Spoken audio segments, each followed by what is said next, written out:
Donc, en termes de leucémie, c'est tout de suite dans le sang. Tout de suite, en une semaine, des fois 2 ou 3 jours, le malade dit j'étais très bien, aujourd'hui je me suis levée avec un saignement.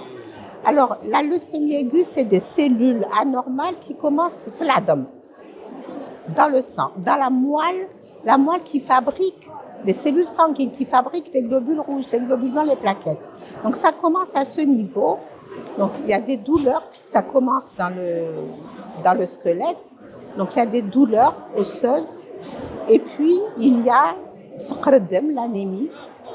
Il y a, le malade peut saigner, parce que les plaquettes, donc le malade va saigner, il va saigner de partout, dans la bouche, dans le nez, sur la peau, il a des taches bleues, rouges et bleues. Et puis il a de la fièvre, parce que donc il va s'infecter facilement.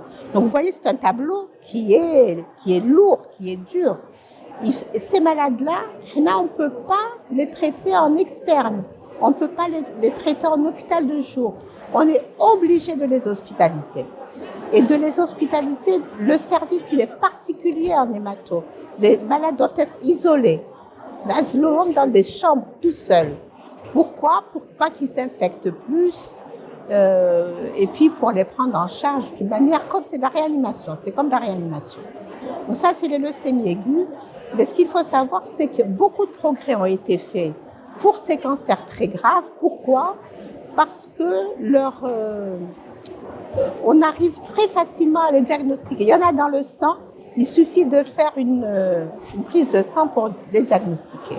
Ce qui n'est pas le cas d'un cancer du poumon ou d'un cancer du côlon, où il fallait faire une biopsie et attendre le diagnostic.